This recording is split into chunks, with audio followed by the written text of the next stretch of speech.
الحمدللہ رب العالمین والصلاة والسلام علی سید المرسلین اما بعد فاعوذ باللہ من الشیطان الرجیم بسم اللہ الرحمن الرحیم صلو علی الحبیب صلی اللہ تعالی علیہ وآلہ وسلم۔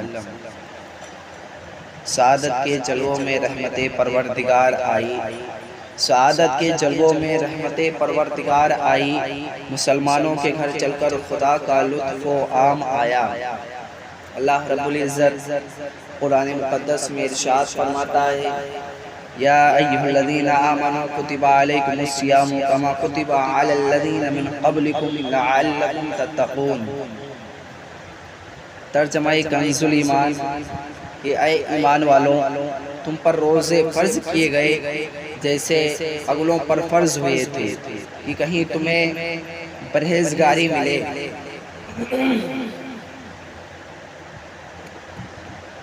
روزہ فرض الہی ہے، ہر مسلمان مرد عورت عاقل بالغ پر رمضان شریف کے روزے فرض ہیں، اور نماز معراج کی شب فرض ہوئی جبکہ روزے 10 شوال المکرم کو فرض ہوئے۔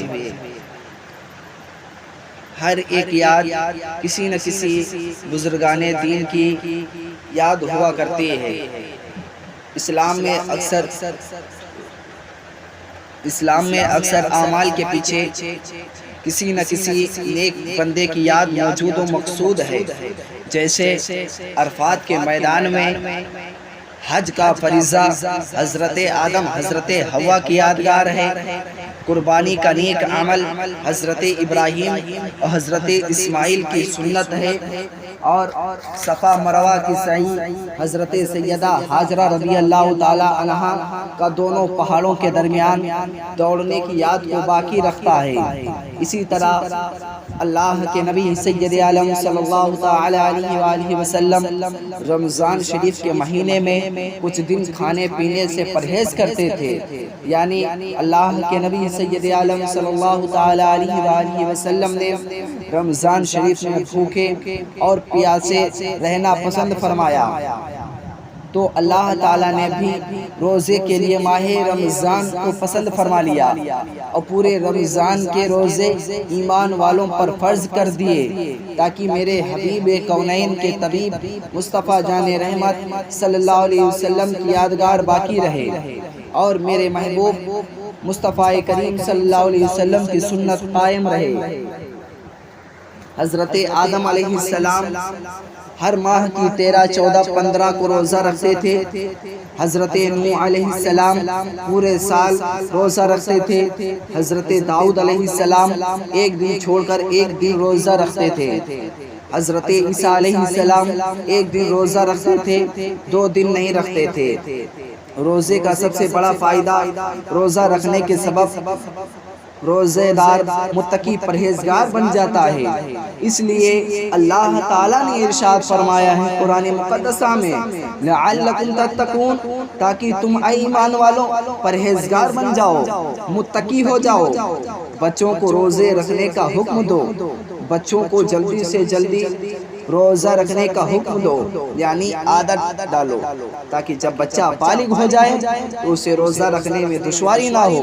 اس لیے فقہاء کرام فرماتے ہیں بچے کی عمر جب 10 سال کی ہو جائے اور اس میں روزہ رکھنے کی طاقت ہو تو اسے ماہ صیام میں روزہ رکھوایا جائے۔ اگر طاقت ہوتے ہوئے بچے روزہ نہ رکھے تو مار کر روزہ رکھوایا جائے۔ رمضان شریف کو پہچانو، اس کی عظمتوں کو پامال ہونے سے بچاؤ۔ اللہ کے نبی سید عالم صلی اللہ تعالی علیہ وسلم نے فرمایا، اگر بندوں کو معلوم ہو جاتا کہ رمضان شریف کی فضیلت و برکت کیا چیز ہے تو میری امت تمنا کرتی کہ کاش پورا سال رمضان ہی رمضان ہوتا، پورا سال رمضان ہی رمضان ہوتا۔ یہ برکتیں، یہ رحمتیں ہیں، یعنی اس ماہ میں بہت ہر لمحہ دوزخیوں کو جنتی بنانے کے لیے یہ ماہ آتا ہے۔ ہم اور آپ ایسے ہی وقت ضائع کر دیتے ہیں، جیسے کہ آج 7 رمضان المبارک ہے، کب سے شروع ہوا اور کب 1 ہفتے ہو گیا ہے، 7 دن ہو گیا ہے، اور ہم کو تو کچھ پتہ ہی نہیں چلا۔ پیارے پیارے اسلامی بھائیوں، اسی طرح اللہ رب العزت نے ہمیں دنیا میں بھیجا ہے نیک اعمال کرنے کے لیے۔ اگر ہم نیک اعمال نہ کریں بلکہ برائیوں میں مبتلا رہیں تو ہمارا قبر میں کیا حال ہوگا، جبکہ ہم دنیا میں ایک مچھر کا کاٹنا برداشت نہیں کر پاتے ہیں۔ تو جب ہم دنیا میں برائیوں میں مبتلا رہیں گے تو کل جب ہمیں قبر میں اتارا جائے گا، تو جب ہمارے اوپر سانپ بچھو مسلط کر دیے جائیں گے تو ہمارا کیا حال بنے گا۔ اللہ اکبر! ذرا تصور کیجئے پیارے اسلامی بھائیوں، نمازوں کا خیال رکھیے، نماز قضا نہ کیا کیجئے۔ اللہ کے نبی سید عالم صلی اللہ علیہ وسلم کا فرمان مقدس ہے کہ جس نے جان بوجھ کر ایک روزہ چھوڑا، جس نے جان بوجھ کر ایک روزہ چھوڑا، وہ 9 لاکھ برس تک جہنم میں جلے گا، وہ 9 لاکھ برس تک جہنم میں جلے گا۔ اللہ اکبر!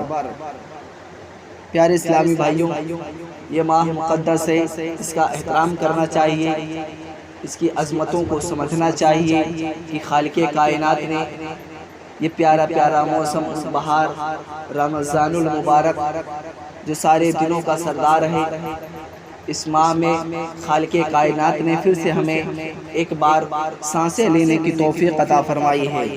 خالق کائنات کا شکر و احسان ہے کہ اس نے ہمیں ابھی تک نیک کام کرنے کی توفیق بخشا اور برائیوں سے دور رکھا۔